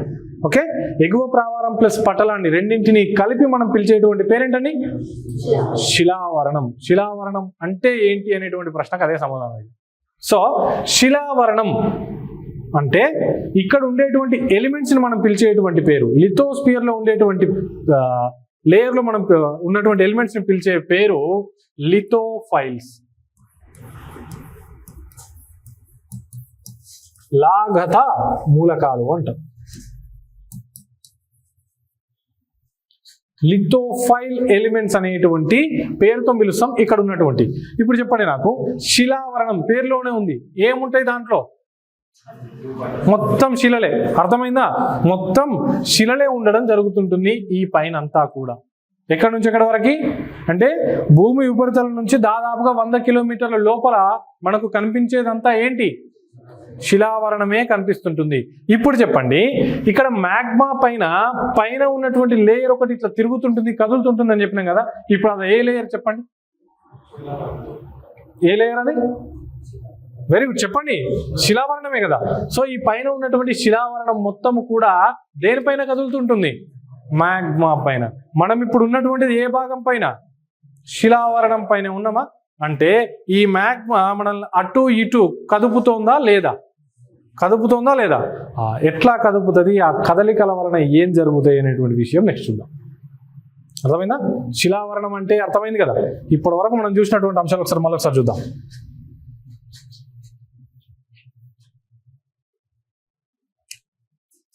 ఓకే, ఫస్ట్ థింగ్ భూమి యొక్క ఆకారం అనేటువంటి టాపిక్ చూసాము. దెన్ భూమి యొక్క అంతర్భాగము అనేటువంటి టాపిక్ దగ్గర మనం ఉండడం జరిగింది. భూమి యొక్క అంతర్భాగం అనేటువంటి టాపిక్ దగ్గర ఉండడం జరిగింది. దాంట్లో చూస్తున్నాం, చూడండి ఏం చూసినాం. భూమి యొక్క ఆకారం అనేటువంటి విషయంలో భూమి యొక్క ఆకారం జియోయిడ్. ఎందుకు ఈ జియోయిడల్ షేప్ వచ్చింది ఎర్త్కు అనేటువంటి విషయం క్లియరా? ఎందుకు వచ్చింది అనేటువంటి విషయం క్లియర్ కదా. దెన్ ఈ డిస్టెన్స్ లో ఒకటి ఇంపార్టెంట్, ఈ డిస్టెన్స్ లో ఒకటి ఇంపార్టెంట్. ఇక్కడ చూస్తే దాని యొక్క కారణం అంతా ఇక్కడ ఉంది. ఎందుకు ఆ షేప్ వచ్చింది అనేటువంటి విషయము, ఈ బిగ్ బ్యాంగ్ థియరీ వెనుక ఉన్నటువంటి విషయం ఏంటి అనేటువంటిది మొత్తం కూడా ఇక్కడ ఉండడం జరిగింది. నెక్స్ట్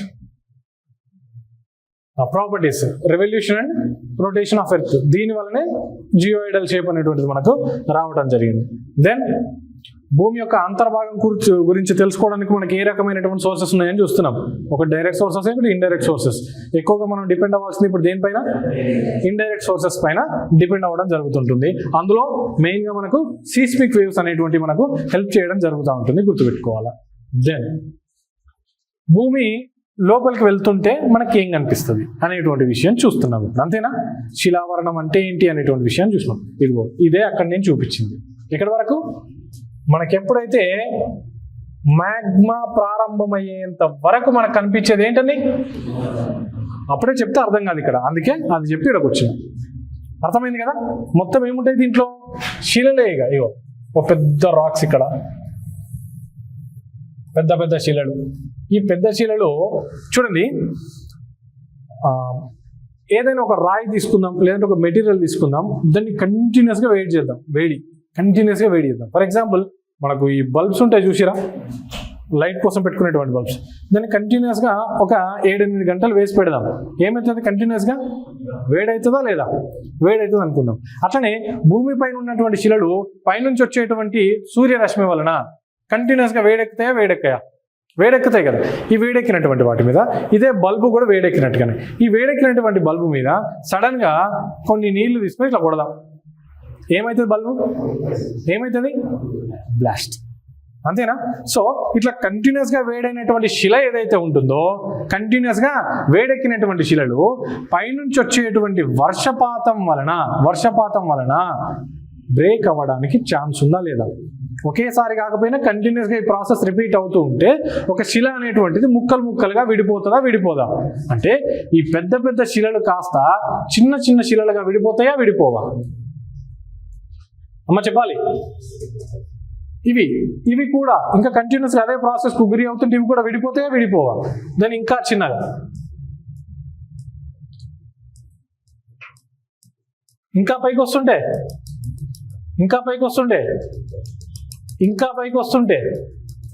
చిన్నగా మారిపోతుందా లేదా? సన్నని రేణుయుత పదార్థంగా మారిపోతుందా లేదా? భూమి ఉపరితలం పైన మనకు కనిపించేటువంటి సన్నని రేణుయుత పదార్థాన్ని మనం పిలిచేటువంటి పేరేంటండి? సాయిల్, మృత్తిక, మట్టి. అర్థమైందా? సాయిల్ అనేటువంటిది ఎక్కడి నుంచి ఏర్పడుతుంటుంది?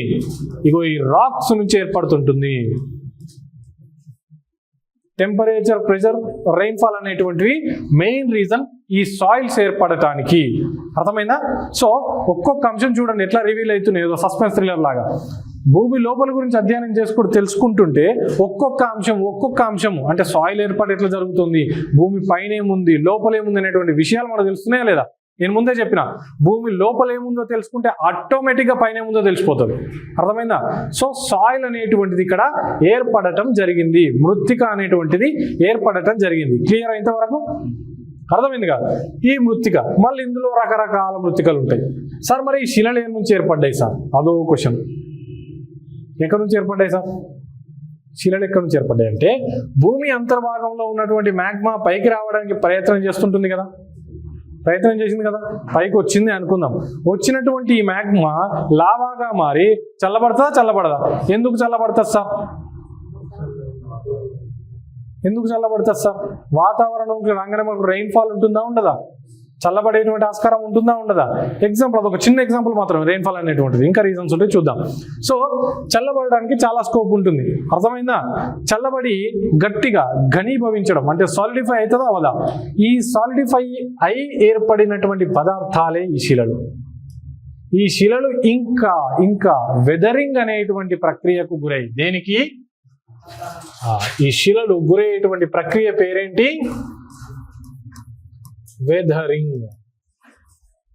సార్ వెదరింగ్ అంటే ఏంటి సార్? ఇందాక చెప్పినాం కదా, కంటిన్యూస్ గా టెంపరేచర్, రెయిన్ఫాల్, ప్రెషర్ అనేటువంటి కంటిన్యూస్ గా ఉంటే ఒక పెద్ద శిల చిన్న చిన్న ముక్కలుగా విడిపోవడాన్ని మనం పిలిచే పేరేంటి సార్? ఏంటండి? వెదరింగ్. అర్థమైందా? ఈ వెదరింగ్ అనేటువంటి ప్రక్రియకు గురి అవ్వడం జరుగుతుంటుంది. ఏవి? శిలలు. అయి మనకేం ఏర్పడుతుంది? మృత్తికలు, సాయిల్స్ అనేటువంటి ఏర్పడుతున్నాయి భూ ఉపరితలం పైన. అర్థమైందా? ఇప్పుడు చూడండి, ఇగో ఇది అంతా కూడా, ఈ లేయర్ అంతా కూడా దేనిపైన కదులుతుందండి? మ్యాగ్మా పైన కదులుతుంది. ఇవి ఎక్కడ వరకు ఉన్నాయి భూమి లోపల అంటే? ఎక్కడ వరకు ఉన్నాయి? ఎగువ ప్రావారమా? మ్యాగ్మా స్టార్ట్ అయ్యేంత వరకు, అదే మ్యాగ్మా స్టార్ట్ అయ్యేంత వరకు అవే ఉండడం జరిగింది. జాగ్రత్తగా గమనిస్తే ఇప్పుడు మనము ఊర్లలో పంట పొలాల దగ్గర నీళ్ళ కోసము ట్యూబ్వెల్స్ వేస్తున్నాం, బోర్ బావులు తవ్వుతున్నాం కదా, బోర్ వేస్తూ ఉంటాం. బోర్ వేస్తూ ఉంటే అందులో మధ్యలో ఎక్కడో రాయి అడ్డం వచ్చింది. విన్నారా ఎప్పుడన్నా ఈ పదాలు? విన్నారా లేదా? ఎందుకు అడ్డం వస్తాయి సార్? ఏమున్నాయి లోపల? సమయందా? అయితే మరి నీళ్ళు ఎక్కడి నుంచి వస్తాయి సార్ భూమి లోపల? భూమి లోపల నీళ్ళు ఎక్కడి నుంచి వస్తాయి అంటే ఈ పైన ఉన్నటువంటిది సన్నని రేణుయుత పదార్థమే కదా కదా. వర్షం నీళ్లు పడ్డప్పుడు, వర్షం పడ్డప్పుడు ఈ పదార్థాల మధ్యలో ఉన్నటువంటి గ్యాప్ నుంచి లోపలికి నీళ్లు రావడానికి ట్రై చేస్తుందా చేయదా? పర్కోలేషన్ అంటారు దాన్ని. అర్థమైందా? ఏం జరుగుతుంది? పర్కోలేషన్ అనేటువంటి జరుగుతుంది. ఎక్కడికి వస్తాయి అవి? భూమి లోపల వచ్చి ఇక్కడ ఒక పెద్ద శిల ఉంది అనుకుందాం, పెద్ద శిల ఉంది అనుకుందాం, దీని యొక్క ఆకారం యూ షేప్ లో ఉంది అనుకుందాం. ఇప్పుడు ఇక్కడ స్టోర్ అవుతాయా అవయా నీళ్లు? ఈ స్టోర్ అయినటువంటి నీళ్ళే మనం తీసుకునేటువంటి ట్యూబ్వెల్స్. అర్థమవుతుందా? క్లియర్ ఇక్కడ వరకు అయితే? Very good. సో ఇది మనకు జరిగేటువంటి ప్రక్రియ. ఇప్పుడు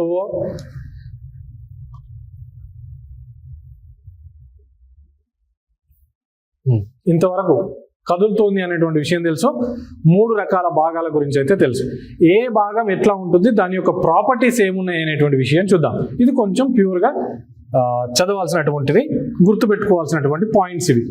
ఏంటి సార్ అంటే, ఫస్ట్ థింగ్ పట్టలం ప్రాపర్టీస్ ఏంటి, ప్రావారం యొక్క కేంద్రం యొక్క, మూడింటిని కూడా కంపేర్ చేద్దాం. ఒకసారి కంపేర్ చేద్దాం, మూడింటిని ఒకదాంతో ఒకటి పోల్చి చూద్దాం. చూస్తే ఫస్ట్ థింగ్ భూపటలం యొక్క ఘన పరిమాణం. అసలు ఘన పరిమాణం అంటే మీరు చదివే ఉంటారు. ఘన పరిమాణం అంటే వాల్యూమ్. వాల్యూమ్ అంటే ఏంటి కదా? ఏం లేదు. ఘనము అంటే తెలుసా? ఘనం అంటే ఏంటండి? ఘనము అంటే ఒక బాక్స్, అంతే కదా. అన్ని వైపులా సమాన లెంత్ ఉన్నటువంటి ఒక బాక్స్. ఎగ్జాక్ట్ గా బాక్స్ లో గాలి కానీ నీళ్లు కానీ ఏదైనా పదార్థమే కానీ ఎంత పడుతుంది అనేటువంటి దాని వాల్యూమ్. అర్థమైందా? సో భూమి మొత్తాన్ని కనుక ఒక బాక్స్ లో పట్టిద్దాం అనుకుందాం. భూమి మొత్తాన్ని ఒక బాక్స్ లో పట్టింది అనుకుందాం. అది భూమి యొక్క టోటల్ ఘనపరిమాణం, అంతేనా? ఆ టోటల్ ఘనపరిమాణంలో భూపటలము ఎంత ఉంటుందయ్యా అంటే, అది భూమి మొత్తం 100 అయితే ఎంత ఉంటుంది అందులో? ఎంత? 6300 కిలోమీటర్లకు వెళ్ళాలి. అందులో 30 పైన ఉన్నటువంటి 35 కిలోమీటర్లలో ఉన్నదంతా ఎంత కలిపి అంటే, ఇప్పుడు మనం మనుషులము ఈ భూమి పైన మనం లెక్కేస్తామా? లేదు. భూమి యొక్క ఫిజికల్ ప్రాపర్టీస్ని మాత్రమే లెక్కేస్తాం. ఏంటది? పర్వతాలు కావచ్చు, పీఠభూములు కావచ్చు, మైదానాలు ఏవైనా కావచ్చు. భూమి యొక్క ఫిజికల్ ప్రాపర్టీస్ అన్నింటినీ కలిపి, ఇన్ని పర్వతాలు ఉన్నాయి, వాటన్నింటినీ కూడా కలిపితే ఎంత శాతం దాటదు అంటున్నాడు ఈయన? 1% దాటదు అంటున్నాడు. అదే ప్రావారం మొత్తం కలిపి ఎంత ఉందంట? 83%. ఓకే. దెన్ కేంద్రం వచ్చేసి 16%. ఓకే, అర్థమైంది కదమ్మా? బాక్స్ తీసుకుంటే దాంట్లో 1% ఇది, మిగిలిన 83%, ఇదేమో 16%. అర్థమైంది కదా? గుర్తుపెట్టుకోండి. దెన్ భూమి యొక్క ద్రవ్యరాశి. ద్రవ్యరాశి అంటే డ్రై వెయిట్. అర్థమైంది? Dry weight. సో ఈ డ్రై వెయిట్ తీసుకున్నప్పుడు మొత్తం భూమి యొక్క బరువులో, మొత్తం భూమి యొక్క ద్రవ్యరాశిలో పటలం యొక్క ద్రవ్యరాశి ఎంత? మళ్ళీ 1%. ఇది 67%, ఇది 33% అని గుర్తుపెట్టుకోండి. ఏది ఎక్కువగా ఉంటుంది దీంట్లో? పొరపాటున పర్వతాలు అవి ఇవన్నీ ఎక్కువ ఉన్నాయి కదా సార్, ఇది బరువు ఎక్కువ ఉంటుందేమో అని, ద్రవ్యరాశి దీన్ని ఎక్కువ ఉంటుందేమో అని ఎక్కువ పెట్టమాకండి. ఎంత అది? జస్ట్ 1% మాత్రమే. ఇన్ని పర్వతాలు కలిపి చూసినా కూడా ఎంత ఉంది? అది 1% మాత్రమే. దెన్ సాంద్రత. సాంద్రత అంటే ఇందాక చెప్పిన నేను డెన్సిటీ అనేటువంటి పదం చెప్పిన ఇందాక. ఏంటి డెన్సిటీ అంటే? నెంబర్ ఆఫ్ పార్టికల్స్ ఎక్కువగా ఉంటే డెన్సిటీ ఎక్కువగా ఉన్నట్టు, సాంద్రత ఎక్కువగా ఉన్నట్టు. చెప్పండి, ఘన పదార్థము, ద్రవ పదార్థం, వాయు పదార్థం, ఈ మూడింటిని కంపేర్ చేయండి. దేని యొక్క సాంద్రత ఎక్కువ? సాలిడ్, లిక్విడ్ అండ్ గ్యాస్ మూడింటిని కంపేర్ చేస్తే దేని యొక్క డెన్సిటీ ఎక్కువ? సాలిడ్స్. ఎందుకంటే అవి దగ్గరగా ఉంటాయి కాబట్టి మనం లోపలికి వెళ్ళడానికి ఛాన్స్ లేదు. అదే లిక్విడ్ తీసుకుంటే లోపలికి వెళ్ళే ఛాన్స్ ఉంటుంది. అర్థమైందా? ఎందుకు? డిస్టెన్స్ అనేటువంటిది కొంచెం ఎక్కువగా ఉంటుంది. దెన్ గ్యాసెస్ తీసుకుంటే ఇంకా తక్కువగా ఉంటుంది. అర్థమైంది కదా? ఈ డెన్సిటీ ఎర్త్ యొక్క, భూమి యొక్క మొత్తం డెన్సిటీ తీసుకుంటే 1 సెంటీమీటర్కు 5 గ్రాములు ఉంటుంది. 5.5 గ్రాములు. ఎంత? Very good. అదే ఇక్కడికి వచ్చేసారి సెంటీమీటర్ క్యూబ్. ఇది gram per centimetre cube. Centimetre cube అంటే మళ్ళీ డబ్బా. అర్థమైంది కదా? క్యూబ్ అంటేనే డబ్బా, ఘనము అని అర్థం. ఒక ఘనములో ఎన్ని గ్రాములు ఉంటుందంట? 5.5 గ్రాములు. ఇదైతే 2.5. దెన్ ఇక్కడికి వచ్చేసరికి జాగ్రత్త. ప్రావారాన్ని ఎగువ ప్రావారము, దిగువ ప్రావారం అని విభజించినాం కదా. ఎగువ ప్రావారం దగ్గర 2.9 గ్రామ్ పర్ సెంటీమీటర్ క్యూబ్ ఉంటే దిగువ ప్రావారం దగ్గర 3.3 to 5.7 అనేటువంటిది ఉండడం జరుగుతుంటుంది. దెన్ కేంద్రం దగ్గరకు వస్తే ఇప్పుడు చూడండి, జాగ్రత్తగా గమనిస్తే ఇక్కడ నుంచి వెళ్తుంటే పెరుగుతుందా తగ్గుతుందా? పెరుగుతుంది. ఎందుకు సార్? ఎందుకు పెరుగుతుండొచ్చు? భూమి కేంద్రం వైపు వెళ్తుందంటే, సో అట్రాక్షన్ ఫోర్స్ గురించి నేర్చుకున్నాం మనం, గ్రావిటేషనల్ ఫోర్స్ గురించి నేర్చుకుందాం. సెంటర్ ఆఫ్ ద ఎర్త్ కి దగ్గరగా ఉన్నప్పుడు ఎక్కువ పుల్లింగ్ ఉంటుందా తక్కువ పుల్లింగ్ ఉంటుందా? లాగడం ఎక్కువగా లాగుతుంటుంది కదా. ఎక్కువగా లాగుతుంటుంది అంటే అవి దగ్గరగా ఉండే ఛాన్స్ ఉందా లేదా? మళ్ళీ దూరం వెళ్తుంటే కొంచెం తగ్గేటువంటి ఛాన్స్ ఉంది. సో కాబట్టి కేంద్రం దగ్గర డెన్సిటీ అనేటువంటిది చాలా ఎక్కువగా ఉంటుంది, ఒత్తిడి అనేటువంటిది ఎక్కువగా ఉంటుంది డ్యూ టు గ్రావిటేషనల్ ఫోర్స్. అర్థమైందా? ఇక్కడ మాత్రం కొంచెం తక్కువ. అదే పటలానికి వచ్చేసరికి ఇంకొంచెం తక్కువగా ఉండడం జరుగుతుంటుంది. దెన్ మందం, థిక్నెస్ విషయానికి వస్తే చూసినాం ఎంత లోతు ఉంటుంది. మందం లేదా లోతు అనొచ్చు. పటలం మనం అక్కడ చూడకుండా చెప్పొచ్చు. పటలం ఎంత లోతు ఉంటుంది? 35 కిలోమీటర్స్ ఉంటుంది. ప్రావారం ఎంత వరకు ఉంటుంది? 2900 వరకు ఉంటుంది. మరి కేంద్రం అనేటువంటిది భూమి యొక్క కేంద్రం వరకు 6200 నుంచి 6300 కిలోమీటర్ల వరకు మనకు ఉండడం అనేది జరుగుతుంది. 6200 or 6300 కిలోమీటర్స్. దెన్ ఇక్కడ వస్తే భూమి ఉపరితలంలో పైన మనకు కనిపించేదంతా పటలం అంటున్నాం మనం. మనకు పైన కనిపించేదంతా ఈ పటలం పైన మనకు వాటర్, ఎర్త్ రెండు ఉన్నాయి కదా, అంతే కదమ్మా. కాంటినెంట్ ఉంది, ఓషియన్ ఉంది. సో ఇప్పుడు చెప్పండి, కాంటినెంట్ పైన మనం చూసిన ఫిజికల్ స్ట్రక్చర్స్ ఉన్నాయి కదా, మరి ఓషియన్ కింది భాగంలో ఏముంటాయి? ఓషియన్ కింది భాగంలో ఏముంటుంది? మళ్ళీ క్రస్టే కదా. మీకు అర్థం కావాలంటే ఇప్పుడు ఇది భూమి అనుకుంటే ఇక్కడ చూడండి, ఇక్కడ మొత్తం ఇదంతా కాంటినెంట్, మళ్ళీ ఇదంతా ఓషియను, కాంటినెంట్, ఓషియన్. ఇగో ఇదంతా వాటర్.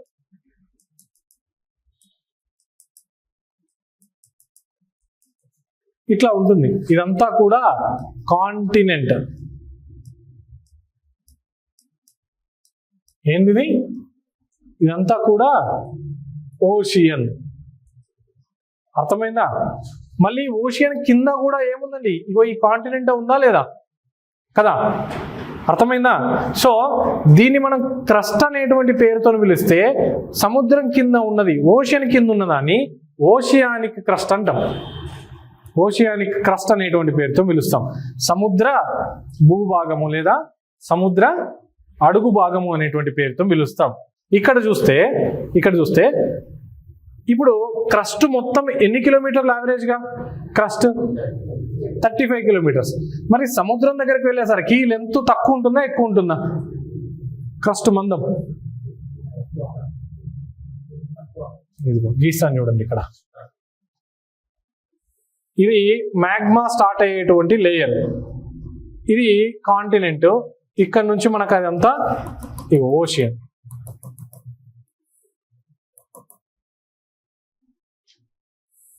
ఇగో ఇది మ్యాగ్మా, ఇక్కడ ఉందంతా మ్యాగ్మా. ఓకేనా? క్రస్ట్ అంటే ఇక్కడి నుంచి ఇక్కడ వరకు 35 కిలోమీటర్స్ కదా, అర్థమైందా? ఇప్పుడు ఈ డిస్టెన్స్ చూడండి, ఇది ఎక్కువ ఉందా, ఇది ఎక్కువ ఉందా?